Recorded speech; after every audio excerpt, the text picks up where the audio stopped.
Muy bien, estamos con la compañía del señor Lucio Castro, secretario general del SUTEP, porque además ya se señaló que el 16 de marzo inician las clases en los colegios, pero además, hablando de la situación de cómo se encuentran esas instituciones públicas, sobre todo teniendo en cuenta que al menos hasta el año pasado se requerían 100.000 millones para reparar en su totalidad o parcialmente los colegios públicos que tendrían que recibir a más de 5 millones de alumnos. ¿Cómo está? Buenas tardes. Buenas tardes, agradecer la oportunidad y es cierto. Mira, el gobierno ha emitido una directiva el año pasado que tiene como objetivo iniciar el año lectivo de manera armoniosa. Y lo cierto es que para que eso se garantice, hay distintos factores o elementos que tienen que ser tratados y asegurados. Uno de ellos es la infraestructura. Y esta cantidad de 100.000 millones en déficit que tiene la infraestructura educativa no es una cifra que la dice el SUTEP, es el mismo Ministerio de Educación, es el mismo gobierno. Y lo cierto es que el gobierno ha perdido la oportunidad para destinar, por ejemplo, presupuesto que permita afrontar esta dificultad. ¿Se refiere a cuándo hizo el presupuesto general? El presupuesto para educación no contempla la suficiente cantidad que permita convencer a la población de que este tema de infraestructura va a ser atendido. Lo único que existen son maquillajes y tanto es así, mira que en estos días nomás aquí en San Juan de Miraflores, toda una población ha reclamado que hay una institución educativa en la cual ha habido inversión, pero que prácticamente está en desuso o está absolutamente deteriorada. 100.000 millones de soles hace falta para la reparación parcial o total de algunos colegios, pero ¿cuánto es lo que se tiene proyectado a gastar? Para asegurar una infraestructura idónea. Y lo cierto es que el dinero que está destinado para infraestructura no cubre ni siquiera el 5% de esta necesidad.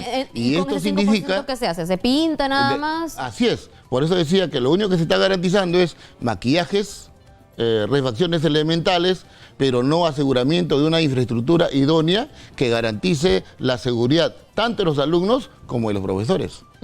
Y ahora se trata de usar un paliativo, que son 1.600 módulos temporales para los escolares de 315 colegios de Lima. Hablamos solamente de la capital, se entiende que también en provincias se pondrán esos módulos. Si uno va a Puno, si uno va a Guarala, Comas, Caraballo, vas a encontrar que hay infraestructura bastante afectada, deteriorada, que necesita atención urgente, pero que no encuentra la respuesta positiva y decidida de parte del gobierno, de parte del Estado, de parte del Ministerio de Educación, para garantizar justamente condiciones adecuadas. Y dice la Ley de Seguridad en el Trabajo y dice la Ley General de Educación que la infraestructura tiene que ser idónea para que este proceso de enseñanza-aprendizaje se desarrolle también de manera idónea. Y cuando, mira, el Ministerio tiene la intención de asegurar un año escolar positivo, armonioso, un factor sustantivo, que es la infraestructura, no está siendo enfrentada adecuadamente. Un factor elemental, que son los trabajadores, no están siendo tratados de manera idónea cuando el trabajador no sabe si la ministra va a cumplir su compromiso, en el sentido de, por ejemplo, decir que el aumento del año 2020, el piso salarial del magisterio, va a ser en un solo tramo o en dos. Nos señalan en dos cuando ella ha dicho de manera expresa y pública, y también en estos medios, que va a ser en un solo tramo. Entonces, es decir, que la prensa se dice una cosa y en papeles está otra. Así es. Queremos que hayan profesores contratados de manera oportuna. Hay un esfuerzo en ese sentido. Queremos que los libros y materiales didácticos lleguen de manera oportuna a los lugares. Hay un esfuerzo en ese sentido. Queremos que las vías o los accesos a las instituciones educativas en colegios alejados, recónditos, también se garantice. Esperamos que haya un trabajo en ese sentido. Queremos que haya alimentación para los alumnos y también para docentes. Queremos que haya las coordinaciones en ese sentido. Está en la pelota, la cancha está en la pelota, está en la cancha del gobierno. Lucio Castro, para comprender, ¿a qué se refiere con esto de un solo tramo, en dos tramos, para que la gente comprenda? Mira, un factor elemental para garantizar un año armonioso es que el trabajador esté satisfecho, contento, considerada sus necesidades. Y nosotros consideramos que la remuneración del magisterio no es la más digna. ¿Cuánto gana, profesor? Estamos con un piso salarial hoy de 2.200 soles. El gobierno se ha comprometido para el año 2020 a aumentar 200. Consideramos que es un esfuerzo, pero insuficiente. Y la ministra ha dicho que este aumento va a ser dado en dos tramos inicialmente, y luego se rectificó a raíz del paro nacional del SUTEP en noviembre, afirmando que iba a ser en un solo tramo. Que eso se concrete, que eso usted dice sea un hecho neto, real. ¿cuánto sale? Si esto es así, 2.400 soles sería el piso salarial que debería iniciarse en marzo y el gobierno debe hacer el esfuerzo para que así sea. Y nosotros seguiremos dialogando en la mesa de negociación colectiva a efecto de que esta situación sea realmente digna y el gobierno haga realmente los esfuerzos que debiera hacer. Pero lamentablemente también el gobierno emite decreto de urgencia en donde el tratamiento de los problemas laborales, llámese alimentación, llámese infraestructura, llámese remuneraciones, llámese capacitaciones, prácticamente lo desatiende porque ha emitido el decreto de urgencia 014, en donde la negociación colectiva no le da el peso que corresponde e incluso le da un contenido diferente a lo que la misma Constitución señala. No promueve solución, promueve conflicto. Ok, había también un reclamo anteriormente que se hacía de parte de los docentes porque se pretendía que se consideren no solamente las horas dentro de la institución, sino aquellas que también sirven para elaborar las clases, por ejemplo, la evaluación de los exámenes. ¿Qué hay de ese reclamo? Mira, nosotros le llamamos deuda social, que son las horas. Tú sabes que el docente ahora, de acuerdo a la ley, tiene 30 horas de jornada laboral, que las cumple de manera respetuosa, pero resulta que lleva trabajos, materiales por revisar, materiales por elaborar, la preparación de sus sesiones de aprendizaje, todo lo hace en casa y fuera de sus horas de trabajo. Eso no es reconocido. Todavía no se hace el reconocimiento. La anterior ley hablaba de preparación de clases y evaluación y nos otorgaba una bonificación excepcional que los distintos gobiernos desatendieron y por eso se ha constituido todo ello en la deuda social histórica, que es la deuda por preparación de clases y evaluación. Porque son derechos ganados, además, ¿no? Y me hace recordar, la misma ministra de Educación, el mismo presidente de la República y el presidente del Consejo de Ministros señalaban de que este año iban a emitir un decreto de urgencia para que los maestros ya no tuvieran que recurrir al Poder Judicial y estar 2, 3 años en este trámite y muchos morir en el intento, sino que se iba a emitir un decreto de urgencia en el que se iba a reconocer este derecho, se iba a pagar a los maestros en vía administrativa. Noviembre, estamos en febrero y a la fecha no hay decreto de urgencia. Entonces estamos observando que de parte del Ministerio y de parte del Gobierno no hay una atención por los derechos de los trabajadores, que son un elemento esencial para garantizar un año lectivo armonioso. Y la base de la sociedad. Además, señor, ¿cuánto estima que podría ser en un monto el incremento de una remuneración si es que se valoraran estas horas fuera de clases? Mira, nosotros hemos estimado que la remuneración que dignamente debe otorgársele a un maestro es del 85% de la UIT, que equivale más o menos a 3.500 nuevos soles. ¿Y que considere y valora esas horas fuera de clase? Considere el trabajo que desarrolla tanto en el aula como fuera del aula. Muy bien. Es una cantidad mínima, es un piso salarial mínimo, pero lamentablemente de parte del gobierno no hay en ese sentido una atención, no hay un ánimo de atender de manera decidida o adoptar una decisión política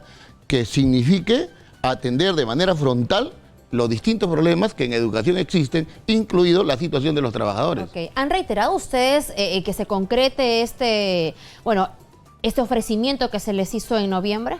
Mira, hemos tenido una conversación con la ministra la semana pasada y hemos sido muy enfáticos.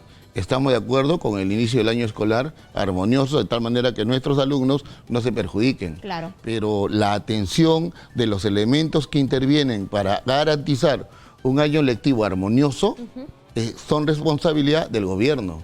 Y el gobierno tiene que hacer todos los esfuerzos para que eso así suceda.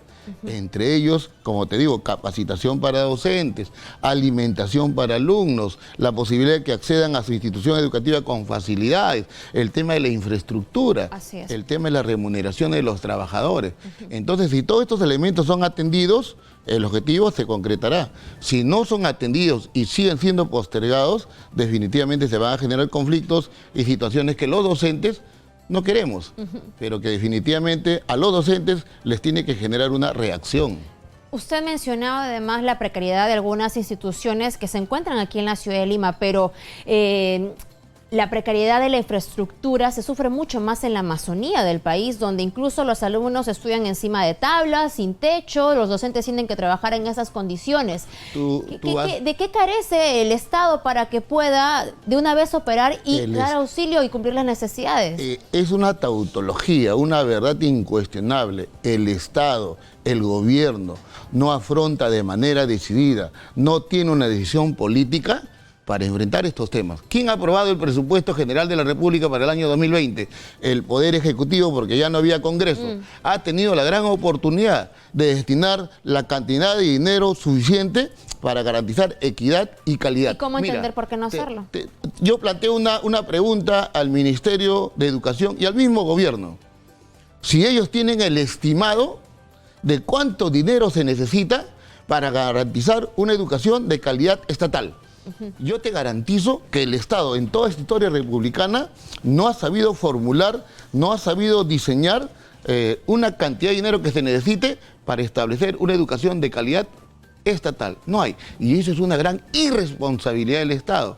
Y en todo caso es una exigencia natural que los trabajadores hacemos a efecto de exigirle al gobierno y al Estado destine el presupuesto idóneo para educación de tal manera que los temas de capacitación, infraestructura, alimentación, equidad, capacitaciones, materiales didácticos, se garanticen. Muy bien, señor Lucio Castro, de modo que la preocupación continúa y lejos de poder tener la tranquilidad y de iniciar un año escolar armonioso, las brechas siguen siendo aún más grandes. El sindicato siempre se ha garantizado por ser dialogante y por siempre también presentar alternativas. Hay problemas innegables. Y en estos problemas queremos ser parte de la solución y hay temas que al gobierno le corresponden atender y de los cuales no puede desentenderse. Y lo que estamos viendo en los últimos tiempos es afirmaciones efectistas, decir que hay mucha preocupación por educación, por la población, por los trabajadores y sus derechos, pero en la práctica observamos desentendimiento y eso evidencia pues un actuar que tiene que ver ya con una forma de entender la sociedad, los derechos a los trabajadores, que es el neoliberalismo. Y mientras creo este modelo sigue implementándose en el país, los trabajadores vamos a ser agraviados y las necesidades de la población van a ser postergadas. Muy bien, el trabajo de los docentes se ha valorado y que además también se promueva la mejora de la calidad de los mismos. Le pedimos que nos mantenga al tanto además sobre esta mesa de diálogo que desde noviembre tendría que haberse cumplido de acuerdo al ofrecimiento sobre el reconocimiento de las horas fuera de aula. Muchas gracias, señor a usted Lucio por la Castro, oportunidad. secretario general del SUTEP.